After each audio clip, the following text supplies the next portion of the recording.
Namaste. Hi, welcome to the Shaman and the Mermaid. We're up here in beautiful Wyoming. Lovely to be here. Yes. And as you can tell, there's still snows out on the terrain here, but pretty good. Spring is coming.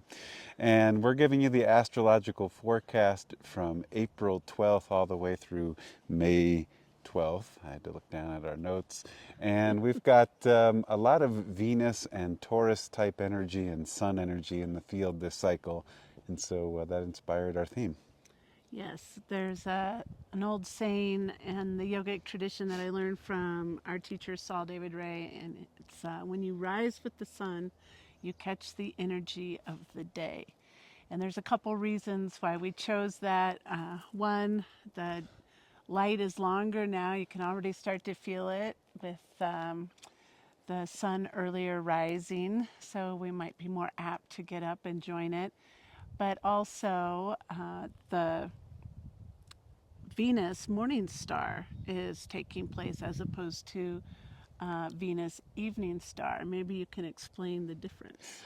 I'll be happy to do so. So Venus, she'll spend a year and a half, 1.618 of a year, which is an important number because that's the same as the golden ratio in Phi. And Venus relates to beauty, and the golden ratio and Phi relates to what we consider to be beauty. Venus will spend that amount of time, almost over a year and a half, 584 days, to the west of the sun. And so that means when the sun sets, just after sunset, you'll see Venus in the west, just over the horizon as the brightest star. I call Venus a star on purpose. It's not an accident, because the ancients and many traditions acknowledge that Venus is a fifth dimensional star. With our physical eyes, we see her as a planet, but in another dimension, she is a spiritual star. And then she goes retrograde, goes into the underworld, and then comes up on the other side of the sun. Look at this shape I'm making here. It's like this. And when you show the sun with Venus, what do we see? Looks like a bull with horns. And many ancient traditions hid the astronomical information of Venus by drawing a picture of a bull with horns to track her movement. So now she's to the east of the sun, and just before sunrise, Purusha, pre-dawn, you look to the east and you'll see the bright spiritual star of Venus in the sky. So when we rise with the sun, we are also rising with Venus and catching her energy too. And in astrology, Venus represents quite a bit of stuff, but my favorite thing to point out is she holds our values. So, where are your values? What do you hold to be integral to you? Is it truth? Is it honesty? Is it compassion? Is it loving kindness? Whatever you value in that way, that's what she represents. And so, as she's rising in the morning now as morning star, with our sun, we can kind of attune to that energy and set intention around our values, set intention for the start of a new day, and bring in that energy with morning star and the sun. There's a couple other pieces that go along with it. Venus has two home signs. One is Libra and one is Taurus. And our two moons in this report, well, if you count Scorpio at the end, but in this report, we're starting off on the Libra full moon. So that's her home sign. And then the new moon will be in Taurus. So both of these moons are in her home signs, and we feel her energy is very prevalent. Another aspect of Venus that I think is something for us to tune into, besides defining our values, and sometimes we have to check our moral compass and see if we're aligned with our values, see if our values still hold true. Sometimes as we evolve and grow, so do our values, and so we need to adjust our compass a little bit.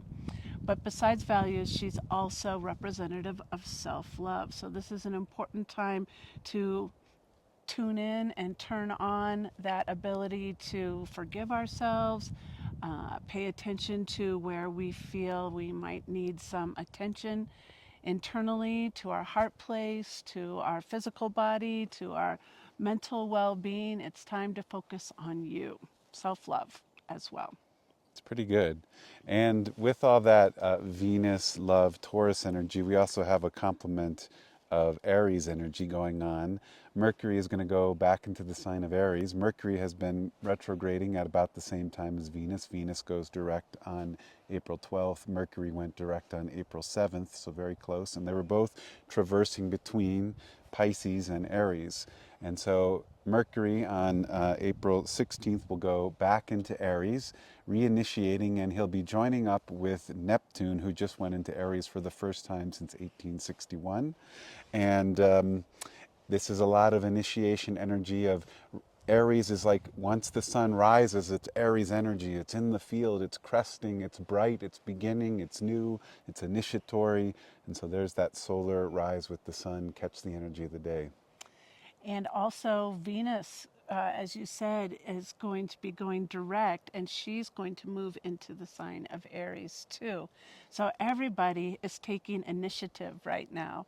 And it's Sun also. So happy birthday to all the Aries people. The Sun in Aries, we have Neptune in Aries, we have Venus in Aries, and we'll have Mercury in Aries. So that initiation, going forth, taking charge, and I feel like a lot of it has to do with our values and self love and just making sure that we're in alignment with that soul's purpose, that soul's yearning for what it is that we know internally is for our highest and best good. This is the time to catch that energy. So rise with the sun, catch the energy of the day. And to complement it back to Taurus again, the sun will go into the sign of Taurus on April 19th, initiating a new month, the second month of spring. And this brings around one of the mystical quarter seasons, which we love. I shouldn't say I don't know why. I know why we love the quarter seasons, because they're so full of magic and mystery. And you know this one probably is May Day, May 1st. And what's the mystical name of this? Beltane. What do you got on Beltane? Well, Beltane is when we feel like it's really spring. We celebrate spring equinox at that Aries birthday back on March 20th. But Beltane is when it really feels, you feel the fecundity, you feel the flowers everywhere, it's green, it's May Day, and there's a little more jubilation on spring equinox. We might still have the snow everywhere, and this is my mom's house up here in the mountains. Her flowers aren't going to see the light of day until after Beltane, that's for sure. And so it just brings a little bit of joy and enthusiasm, and we feel more spring-like at that time. It definitely feels spring then. And then we should also give happy birthday to all the Taurians Yes, out happy there birthday. once we hit that April 19th day. So then Sun will be in Taurus. And just as a reminder that Beltane is the midpoint between spring and summer, so we're halfway there. Halfway there. Our next big energy that we have coming up, we mentioned that Venus would conjunct Neptune during that time. And then we have Pluto. I always feel inclined to say Pluto. I don't know why. I think A deep voice. Pluto. He represents the soul, maybe deep, wise, elder voice, Pluto. Yes, or maybe an etheric, I don't know. So Pluto goes retrograde May 4th all the way till October 13th. So through the whole spring, summer, and the early part of fall season. And Pluto is now in his new sign of Aquarius, which has been the first time since 1780s and 90s. That's 250 years ago basically. And this is his first retrograde in Aries. This is a big energy. Pluto is in Aries until the year Aquarius, sorry. Pluto's in Aquarius. Thank you very much. Shaman and the Mermaid here at your service. Pluto is in Aquarius until 2044. And what do you got on the retrograde? Well, remember when it finally did take its big step into Aquarius is when we were saying things are going to change in the world. Things are really going to look different. And we're in that beginning movement of change.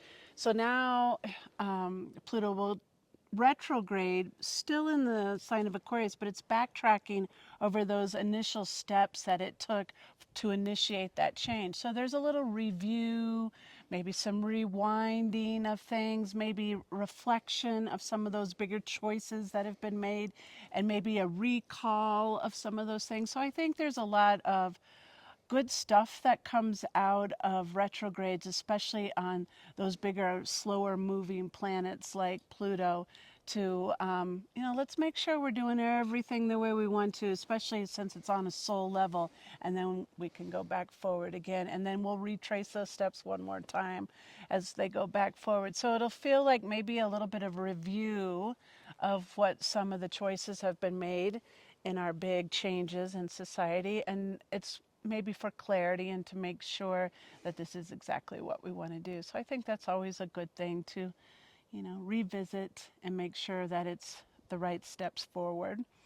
And then our other piece that we were going to bring into this is Venus is also going to touch base with Saturn, conjunct Saturn for a little bit too. And Venus and Saturn, sometimes I bring it up because that self-love piece and our values, when it's right next to Saturn, who is the judge and the jury of our karmas, potentially it's an opportunity to really get into that alignment and go forward with some of that Aries initiation and take charge and do some new things for ourselves.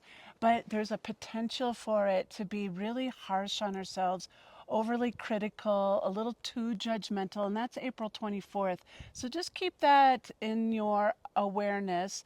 That falls right after we wrap up that weekend, Easter weekend, and sometimes when we get together with family, a lot of our stuff comes up, and we could either take that and move it forward into a positive way, or sometimes what happens if that judgmental piece comes in, we sit and really beat ourselves up. And I just want to put that in. Don't let that happen to yourself. Take the changes that are coming about in the collective society and for your own self, and let it be changes for the good. Rise with the sun, catch the energy of the day. Let Venus be a lot of love for you at this time. She's fully in the house, that's for sure. I think that's all we got until we meet you up on that Scorpio full moon on May 12th. Okay, we'll see you then. Namaste. Namaste.